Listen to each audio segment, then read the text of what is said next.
Welcome to Ep.2 of the Devy to Dynasty Film Room podcast, hosted by the Matt brothers. We're glad to be back at it. We're down one Matt brother. Matt Jackson had an event at his church tonight that he could not get out of. But I'm here with my co-host, Matthew Rupert. Matt, any special routines that you have for Sundays watching football now that we're back, NFL's back? Every Sunday, I got to cook after lunch. If we don't go pick up something after church, I'm always going to be cooking something good to be munching on, some kind of snack food to where, I can just munch on it throughout the game at least. And then, something pretty heavy. So always got to have, some good fixings for the game. Food and football, name a more iconic duo, man. I love it. And for me, I love if I can whip up a good chips and dip, some buffalo chicken dip. Is my go-to. It's phenomenal. Yeah, man. I'm excited. I've been on my couch pretty much all day. It's good to have the NFL back. And so if you're tuning in for the first time, welcome. If you were here last week, you know that on this show, we're going to be talking a lot of college and NFL. I feel like a lot of Devy podcasts focus only on the college side of things. But in reality, Devy leagues, most of it is just a dynasty league. And obviously, Devy is your pipeline, so that's huge. But you still got to make dynasty trades and start sits and buys and sells on the dynasty side. So we're going to be covering both on this show. And it's going to be a real film room focus. So this YouTube channel has been a film room from the beginning. We're not just going to run through box scores and injury reports with you guys. Really, we want to make observations of things that we have seen on film. And so if I didn't watch a game, I'm not going to talk about it. Plain and simple. And that means that we're not going to get to everything that is worth talking about. It's going to be a 30-minute show format. But we are going to just get into the things that we observed and some actionable advice based on that. So we'll start with the college side of things. And the way we've kind of broken this up, I'm a little bit, me and the other Matt are a little bit of the Devy college guys, and Mr. Rupert here is our NFL expert. So don't have time for college.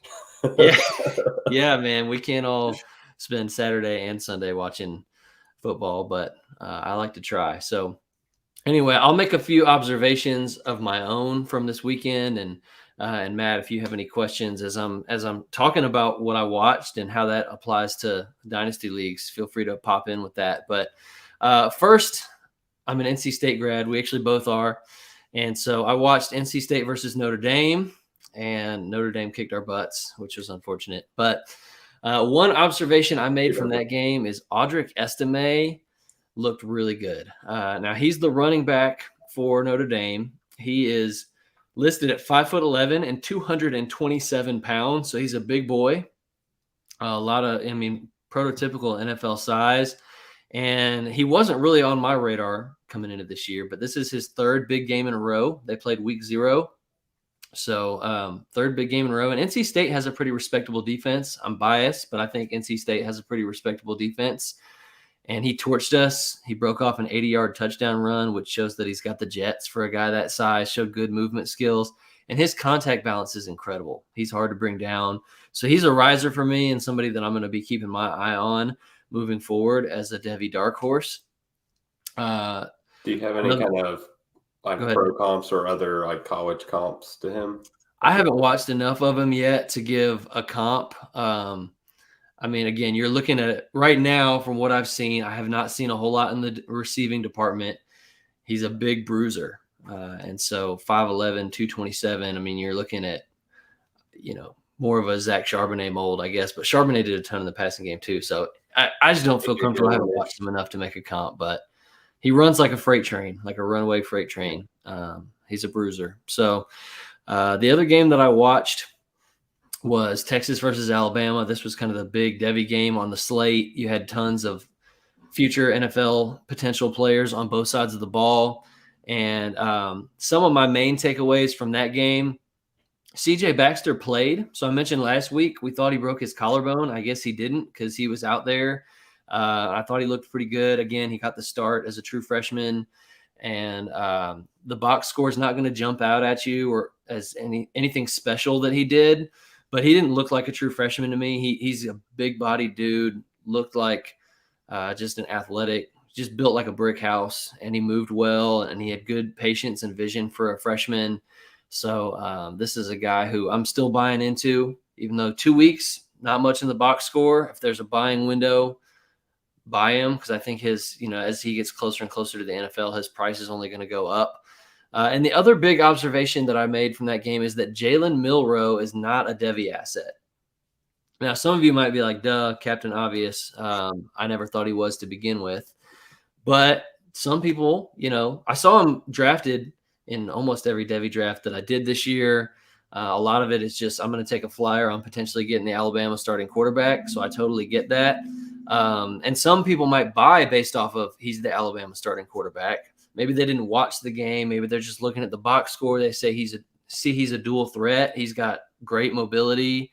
And, of course, the dual threat can be really good for fantasy. And so if you can catch your league mates sleeping and they're like, hey, we got an Alabama quarterback, he's a dual threat, maybe he's the next Jalen Hurts. He's not. He was terrible passing the ball, major issues mentally, processing the field, making his reads, making his decisions.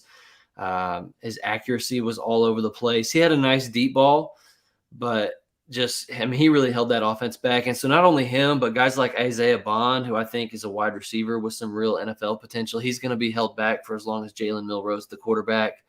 He's really, the cliche is that he's just a running back playing quarterback. And in this case, that might actually be pretty close to true. So it's going to hold back all of the weapons in that offense as long as he's the starter.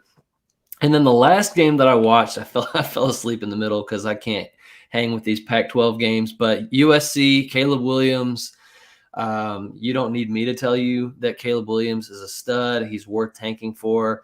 But just watching that game, he was 19 for 21, I think. So he only threw 2 incompletions, threw for almost 300 yards and 3 touchdowns. It was a blowout quick against Stanford. But the things he does with the ball in his hands are just magical.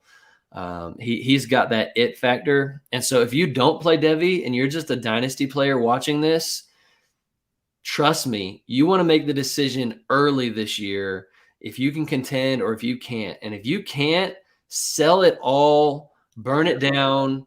You need to go get Caleb Williams on your roster. He is absolutely, look, Marvin Harrison Jr. or Drake May would be an okay consolation prize, but I think he's going to end up being more than twice as valuable as either one of those guys.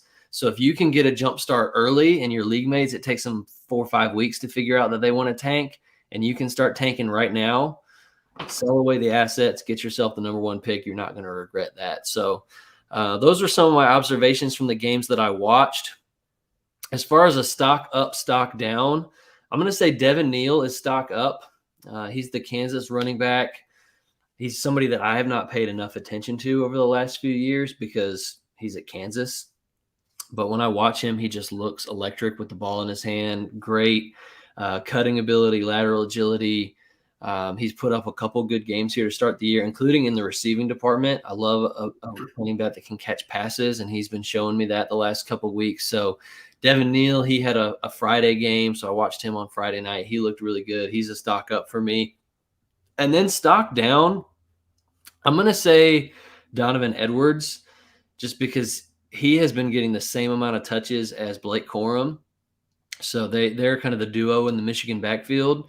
Corum, 2 weeks in a row now, has had like huge yardage outputs, multiple touchdowns, and 2 weeks in a row now, Donovan Edwards has done nothing with the same amount of touches. I think that's not a good sign for him. And most people have actually considered Edwards to be the better Devy asset, that maybe Blake Corum's the better college back, but Donovan Edwards has higher NFL upside.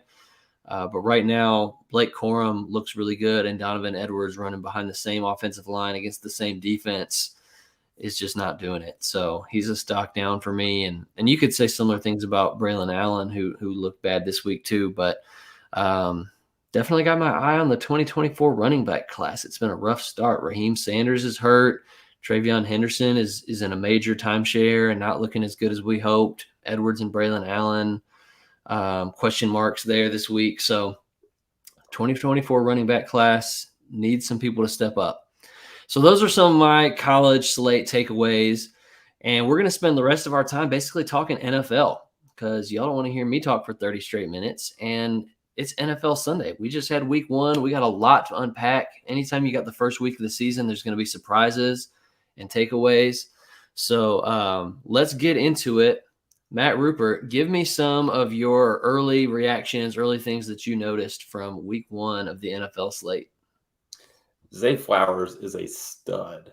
The guy, I loved his college tape. He was just always open, incredible route running, great after the catch, really held back by quarterback play. So you could kind of project to the NFL, like once he had better quarterback play, he'd probably take off. I was expecting, maybe mid-late season, he would, kind of become the number one. It looks like week 1, he is the number 1 receiving threat in Baltimore. The yak ability he showed on his very first catch was just insane. If anyone hasn't seen it, just catches a little bubble screen, starts to go to the outside, puts his foot in the ground, spins back inside, and the defender just face plants, doesn't even touch him, like just face in the ground. Like it was just disgusting. And he had 2 other, run after catch plays where he was just dusting people. He showed good footwork along the sideline, catching some balls. Like, this dude's going to be a stud. I really wish I had more shares. Incredibly disappointed I don't have more. Yeah, and I've been pretty high on him. Pre-draft, in other words, before he was drafted to the Ravens, he was my wide receiver 2 in the class behind JSN. And then it was really close between him and Addison for me.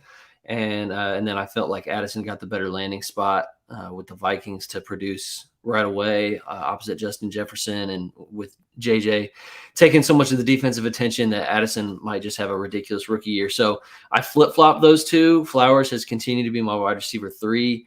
And both of those guys looked really good. Addison had a productive week 1. Looks like he's going to be a high target earner in that offense. Caught a touchdown. Much faster than his 40 times. So that, goes back to show like play speed is different than, 40 times. Yeah. And it was even reported after the combine that he was dealing with back spasms or something like that. So I mean, as soon as I saw his 40 time, I was shocked because he looked really fast when I studied his college tape. And there was a little bit of a dip there in his value shortly after the combine where you could buy him low. I did a couple startups in that range, and he was going a lot lower than he is right now. So anyway, as far as a rookie roundup, we could kind of run through these things. Anthony Richardson looked really good.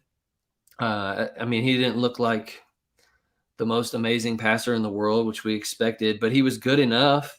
He was efficient with his passing opportunities, and he used his legs a lot. And he scored a rushing touchdown. And so for fantasy, it looks like everything that we thought that it would be, that he would be able to produce right away. And even as he developed as a passer, that he would have that Konami code. And so stock, trending.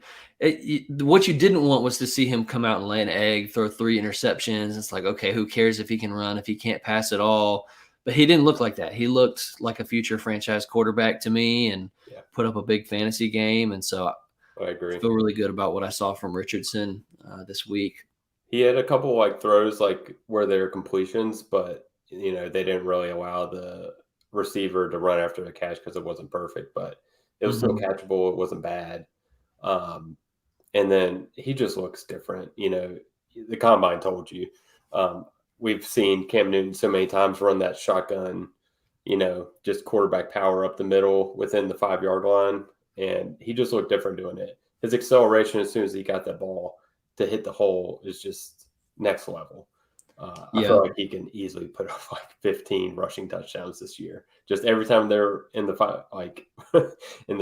5 yards and in, they're just going to run quarterback power, it seems like. For sure. And if there was a concern, it would be that Cam eventually, the beating just led to an early end to his career. Yeah. And we saw at least one play in this game. I saw a play where he was in the red zone and he ran the quarterback power and he didn't slide. He took a really big hit and was down, and it looked like he was shaken up. So he's going to need to learn to be judicial about when he takes those big hits. And they were down, and he was trying to get it in the end zone and bring them from behind to win. So I get it. But we saw firsthand as Panthers fans how that Superman play style eventually caught up with Cam Newton. So Oh, I saw.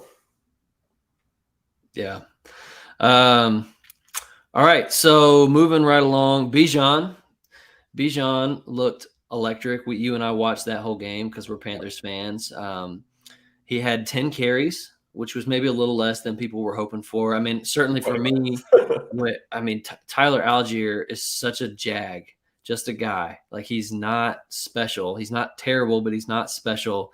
And so when you take a guy number 8 overall, I expected him to be an every down true bell cow, and was a little disappointed that wasn't the case in week 1. Algier obviously poached 2 touchdowns off of him and took 14 carries away from him. The 6 receptions for Bijan is really, really encouraging. From a PPR standpoint, he still put up over 20 fantasy points in week 1 as a rookie, so you can't be mad about that. And I think just as time goes on, he'll continue to eat more and more into, like, Algier will become less and less involved. So actually one of my sells for this week, and I'll piggyback this off of Gibbs because I thought Gibbs looked electric. Jahmyr Gibbs broke a bunch of tackles. His acceleration was awesome. We know he can catch passes. So he looked like clearly a more explosive running back than David Montgomery. And every time he had the ball in his hands, it looked like he might break it for a touchdown. And so Bijan and Gibbs are 2 guys that I just think as the season goes along, they're going to take over more and more of that workload. And so if you can sell Algier off of a 2 touchdown game, or if you can sell David Montgomery off of, he had 21 carries, took 77% of the snaps, scored a red zone touchdown. Like, he put up a pretty good fantasy game. I think you could sell David Montgomery right now. And I would, because I just think that as the season goes on, like, you just need to be patient with Gibbs and Bijan because the talent is there. Really with all these rookies, like, be patient. The talent is there. They're looking really good. The touches are going to increase as they continue to get eased into it. And if you can sell Algier or David Montgomery, do it. I think get what you can while you can, especially Montgomery. I mean, he had a big week. If somebody thinks he's going to keep doing that for them this season, you could get a pretty good return on that. So I think Montgomery's still going to be scoring touchdowns, so it'll be pretty similar to Jamal Williams' situation last year. But yeah, they cannot just keep holding Gibbs back. He's definitely going to. I don't see a ton more 21 carry games out of Montgomery. Yeah, and Dan Campbell even said it after the game. He said that they were easing him in and that he'd be more involved moving forward. So, yeah, and then a couple kind of smaller comments to make. I'll mention Tajay Spears. You won't see much in the box score for Tajay Spears, but I was watching some of that game, and he looked really good, just like he did in the preseason, and he was very involved. There were a lot of snaps where he was in relief of Derrick Henry, which we've not really seen. I mean, for years, Derrick Henry has just been the workhorse. They don't bring anybody in to spell him. Tajay was in the game a lot, and there were times even when they were both on the field together, Tajay was in for a lot of the passing downs and was targeted a number of times. And so Tajay, you know, if you've got a league mate that's just looking at his box score, they might think that he didn't do much. But he's a guy that I think is going to be pretty involved throughout this year. He's going to have some flex appeal. And if you can get him, I think long-term, he looks like a really talented player that is the future at the running back position for the Titans. So that's enough on the rookies. Let's talk about what I teased in the title here, which was that should we be panicking about Kyle Pitts? Now, if you watched any NFL today or even just watched box scores, you'll see that abysmal quarterback play was rampant throughout the league. It held back a number of big-name Dynasty assets, guys like Deontay Johnson, George Pickens, Kyle Pitts, Drake London, and you could go on and on and on. There were a number of quarterbacks that just looked awful. T. Higgins. Yeah, well, I mean, we know Joe Burrow's good, so I'm not going to panic about one game from him. But especially, I mean, when you're talking about Desmond Ridder, Kenny Pickett, Baker Mayfield, like a lot of these guys, we had questions about the quarterback situation, and then they come in and they lay stinkers in week 1, and their receivers did next to nothing. So What's your panic meter? Let's talk about the Falcons, especially because you and I watched that game. What's your panic meter on Pitts and London if you have them as dynasty assets?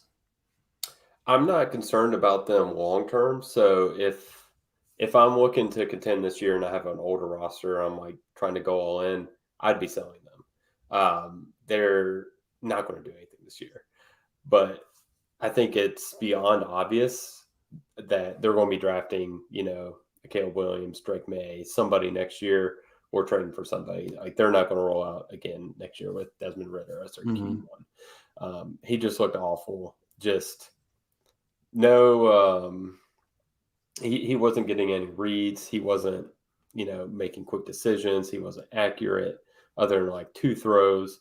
I think his box score looks better than he played. I think it was going into the third quarter. I think he was like 4 for 5 for like 1 yard or something like that. Like it was just awful. Yeah. So in the first they're half, going to be drafting somebody new. So I think once they get a new quarterback in there next year, it's going to be a massive upgrade. So long term, not panicking. I'd actually be looking to try and buy them if I was rebuilding, because they're not really going to hurt your rebuild this year because they're probably not going to score a bunch of points. But then next year they should, start taking off. Yeah, absolutely. So, I mean, it was funny. He had a pass that was batted by a defensive lineman back into his hands, and so it counted as a reception for him. Yeah. So at halftime, he had 1 catch, and Drake London and Kyle Pitts had 0 combined, which tells you everything that you need to know. But it was that's week 1 of fantasy wrapped up for you. Yeah, and I will say, I mean, I watched the game. I'm a Panthers fan, so there's some bias there. I think our defense is really, really good. Brian Burns was in Desmond Ridder's grill all day long. So to give him at least a little bit of defense, he was under pressure. Our defense played well. Guys were getting locked down. Now, I have not obviously watched the All-22 because it's not available yet, and so I just watched the broadcast game just like everybody else. So when you go back, you watch the All-22, you can kind of get a better feel for, like, was there somebody open that Ridder just passed on? What was his reads? And so you can't really get a great feel for that just watching the game live. But to me, it just looked like he was just panicking and going straight to his check down. And that's why Bijan got 6 targets. Algier caught some passes too. It was a bunch of low A dot, just get it to somebody in the flat. He was not pushing the ball down the field at all. So, yeah, I think – too fast for him. Sorry? The game just seems too fast for him when I watched on the broadcast, obviously, like you said. Yeah. It just seems too fast. Like he's not keeping up with how fast everything's moving. Yeah. So there may be better days ahead. I would not panic sell necessarily, especially Drake London and Kyle Pitts. Those guys are too talented to panic sell for a low price tag. If you're going to sell them, you need to get a good return. Like Rupert said, if you're all in on trying to contend this year and you were counting on them to produce for you, and you can move them to a rebuilding team and get a really good return of guys that will contribute this year, I think that's something that you have to consider. Like, you can't just take the L and lose out on a championship contending window waiting around for these guys. But if you're in a rebuild, by all means, hold them, maybe even buy them, because the talent is very much still there. It's just it's going to be another rough year.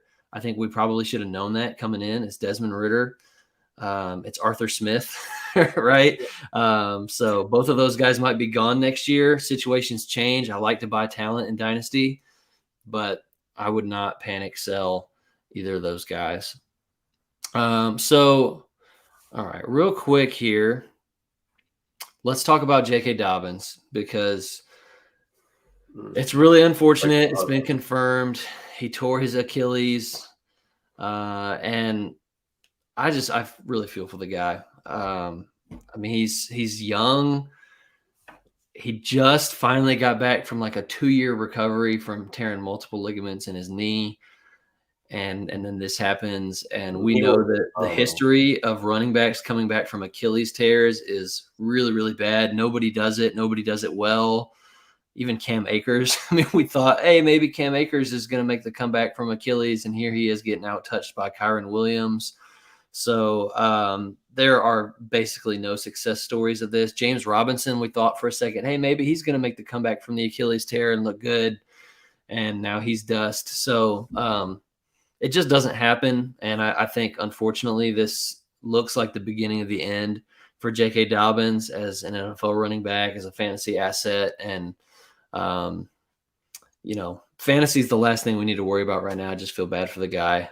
He's 25 years old, tons of talent, and it seems like his career's basically over before he even had a chance to get it started. So,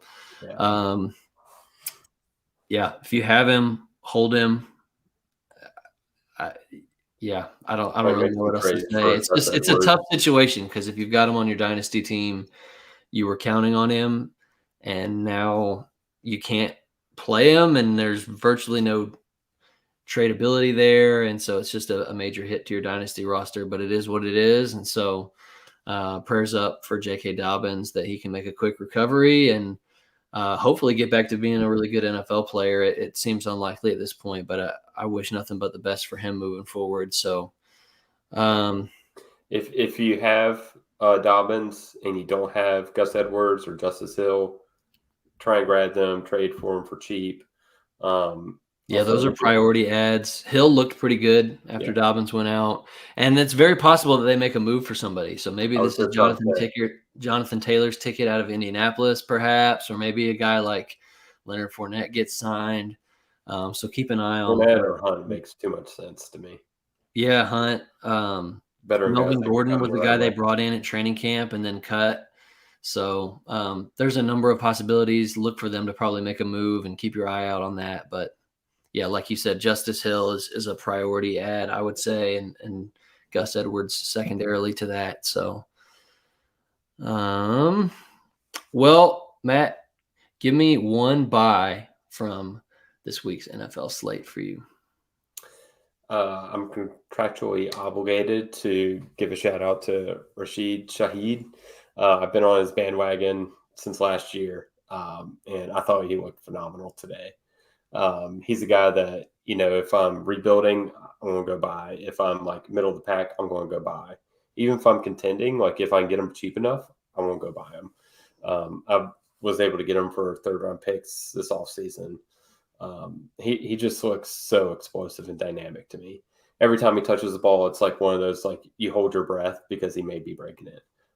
They got him involved in multiple different ways today. They got him on a couple jet sweeps. They got him on his touchdown was a nice, quick little double move. It doesn't look like much when you first watch it, but when you slow it down, you see like how quick he kind of fakes going in and then darts up the field, and just gets completely wide open because of his acceleration is ridiculous.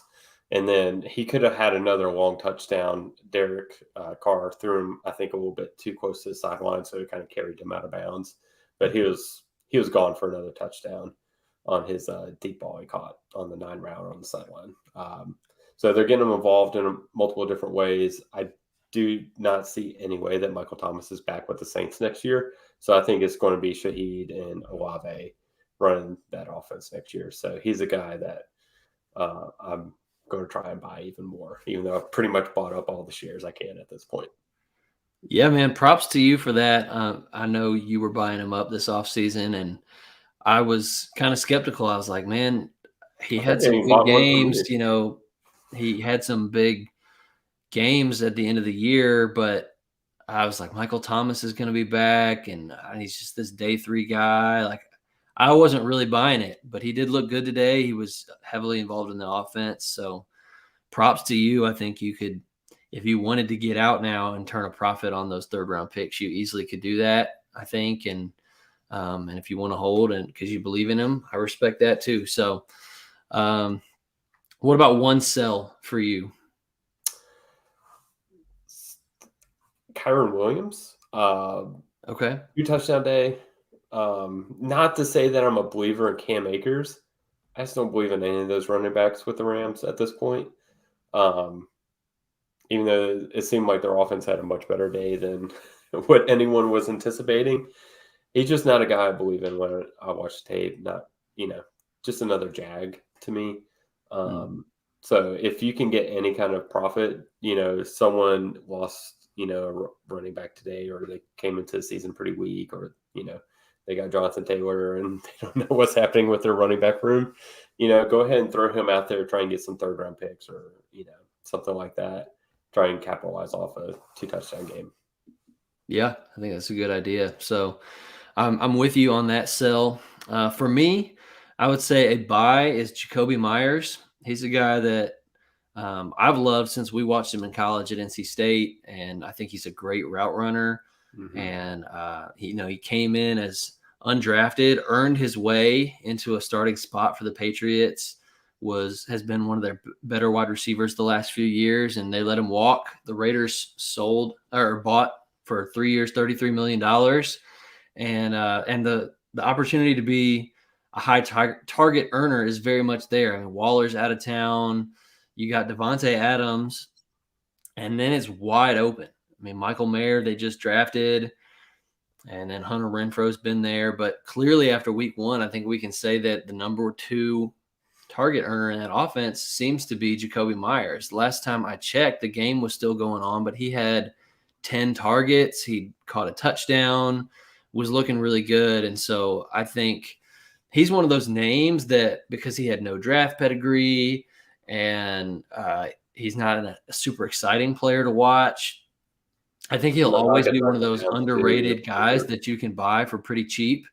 No matter how good he does, it's going to be like, yeah, I'll give you Jacoby Myers for a 2nd-round pick, right? Like, I just think he looks like a guy that you can plug into your lineup as a contender and feel really good about, because he's a great route runner. He's going to earn targets. He's going to be a PPR machine. Yeah, and he's perfect for Jimmy Garoppolo. Perfect. Yeah, so Jacoby Myers, I think, is a sneaky buy. And then Michael Thomas, I think hopefully you bought him this offseason when he was like dirt cheap. Now that people have seen it a little bit, his price is going to go up, but he's still he didn't get a touchdown. His box score was not crazy today. And so I think the buying window is still there, but he looked like back to his old self. And if he can stay healthy, I think he's going to be probably a 1-year rental, but he could be a really good asset for you this year as long as he's healthy and he's not going to cost you that much. So if you're a contender, he's a cheap buy that I would look to make. So real quick, as we wrap up the show here, what is an NFL game that you're looking forward to watching this next week? I'm dying to see Seattle versus the Lions next week. The Lions just looked incredible against the Chiefs.